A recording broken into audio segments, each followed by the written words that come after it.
o último pioneiro vivo das Assembleias de Deus.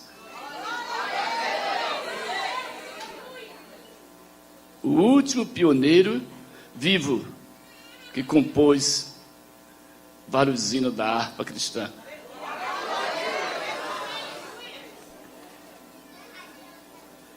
Israel, 1910. Eu nasci em 1910. Completei agora, no dia 24 de junho, 97 anos.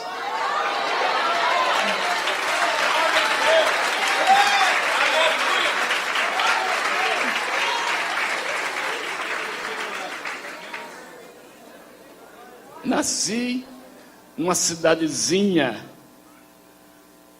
à beira da praia da Galileia, por nome de Cafarnaum da Galileia. Judeu nato, descendente da tribo de Judá, onde ele que está aqui na nossa frente nasceu também. Jesus Cristo, Deus bendito por todos os séculos.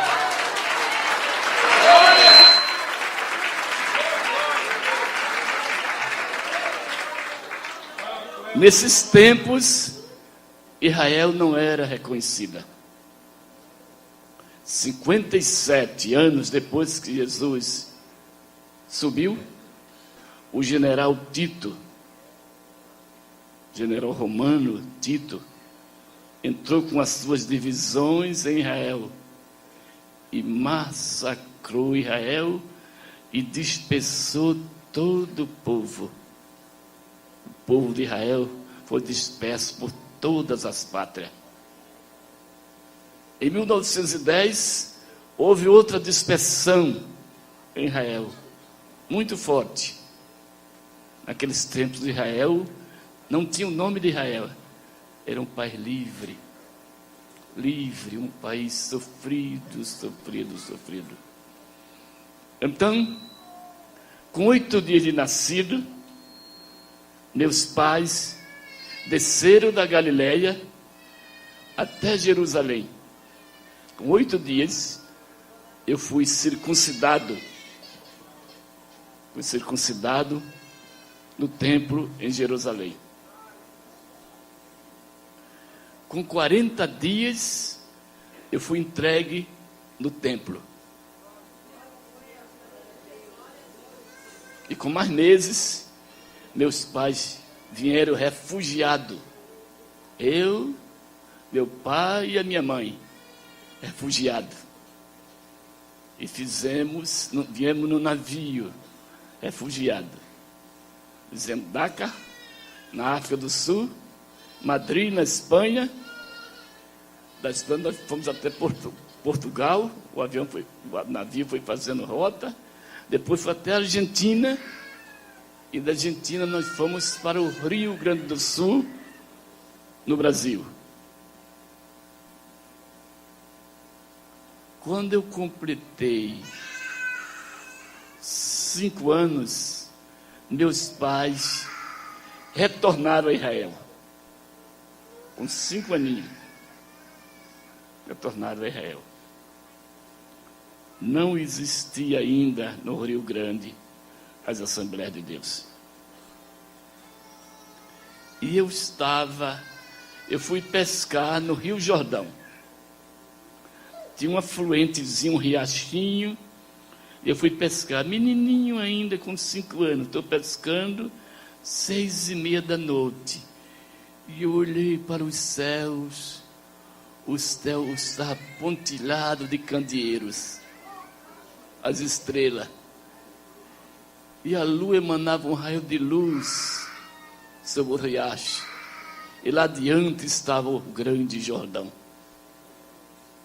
Daqui mais um pouquinho, no escuro, começou a clarear. Foi clareando, e foi ficando claro. Ficou tão claro mais do que uma lâmpada dessa que eu não podia nem mais olhar. Eu ficava, o que está acontecendo? Não tinha luz nesta época. Não tinha luz, eu fui clareando, e depois eu fiquei inerte, sem poder olhar para um lado nem para o outro, mas eu olhei para as águas, e eu olhei quando vi um vulto por trás de mim. Ele veio, chegou perto de mim, ele parou por trás e colocou a mão na minha cabeça. Eu vi pelas águas, clarinha, que a luz iluminava, eu vi que ele tinha os cabelos divididos ao meio, ao ritmo dos nazarenos. E as alargas das suas vestes era muito comprida. E ele colocou a mão na cabeça minha e disse assim: tu levarás a minha palavra nos 4 cantos da terra.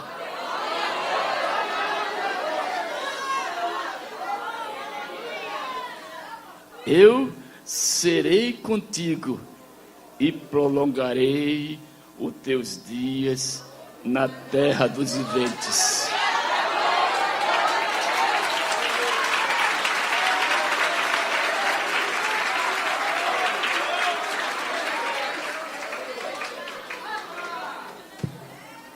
E deixarei para ti um sinal.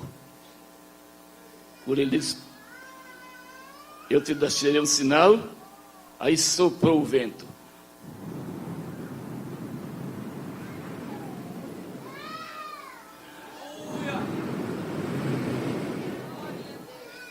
Ele disse assim: o que é que tu estás vendo?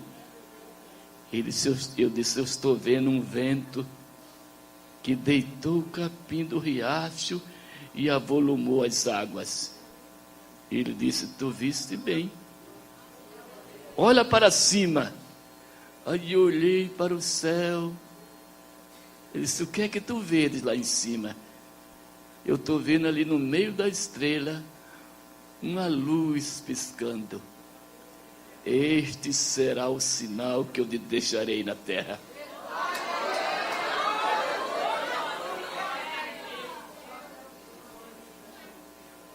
O sinal que ele me deixou, que me acompanha até hoje. Nunca bebi, nunca joguei, nunca fumei, nunca casei, nunca nem namorei. Como eu nasci, eu sou. Aí minha mãe disse assim para o Senhor: eu ponho meu filho na escola. O Senhor disse assim: não ponha ele na escola não. No lugar da cartilha do A, B, C, D, eu vou dar outra cartilha para ele. Eu vou dar O, B, D, C.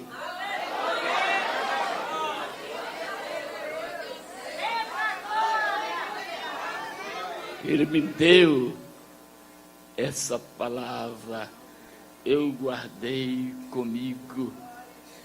Depois, eu não quero entrar muito em detalhe como é que Deus chamou. Aconteceu com meu pai. Meu pai deixou a terra, o Senhor chamou. E com 10 dias, a minha mãe também foi-se. Meu pai era órfão, a minha mãe era órfã. E eu fiquei órfão. Eu não tenho mais nenhum parente na terra. Eu estive lá em Jerusalém, da Galileia, procurando tudo naquele cartório da minha descendência. Não achei descendência minha. E não tinha nada registrado lá em 1910. E às vezes eu pergunto ao Senhor: quem é que sou eu? Quem é que sou eu porque eu não tenho descendência. Fiquei só. E ali tinha uma igreja batista, naquela época. Aí nós entramos, meu pai cria muito Jesus naquela época. Aí eu entrei na igreja batista, ali, e fui aprendendo, e com 5 para 6 anos, eu já era pregador da palavra. Era pregador. Com 7 anos, eu fui batizado nas águas. E eu já fazia versinho, moda, como era daqueles tempos, uma aldeiazinha aqui, outra daqui a 30 quilômetros, não tinha nada. As igrejinhas eram de pau a pique e de sapê. Eu não tinha banheiro, chuveiro, não tinha luz, não tinha nada, tudo de primitivo. Era aquela época, uma época pobre. E então, quando eu completei 15 anos, eu fui consagrado a pastor. Tenho 82 anos de pastorado. O pastor mais antigo das Assembleias de Deus. Então, aí eu soube de uma nova seita que tinha entrado no Belém do Pará. E nós ficamos na perspectiva, uma nova seita. Se dizia naquela época que o povo daquela seita subia pelas paredes. O povo virava lagartixa. Eu fiquei escutando. Vira lagartixa? É uma nova seita que saiu aí. Eles falam uma língua, viu? Toda diferente. Uma língua de treva. E a igreja católica excomungava essa igreja. Fuja desse povo que tem o livro da capa preta. E quando eu não esperei, os 2 homens entraram em Santa Maria. Um por nome de Daniel Berg. E o outro de Gunnar Wing. Aí eles me chamaram, conversaram comigo. Aí quando eu olhei para eles, eu vi que eles eram enviados de Deus. E ele disse assim: pastor Jotinha, nós precisamos de você também nesta obra.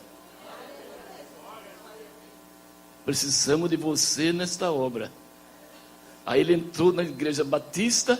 A igreja batista quase a igreja batista aderiu à nova doutrina, à nova seita, a doutrina pentecostal. E naquela época fundaram a igreja com o nome Igreja Missionária Apostólica da Fé.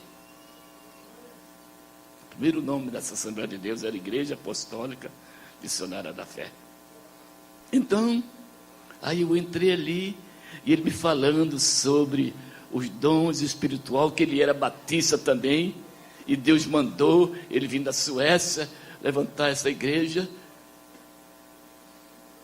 Aí eu criei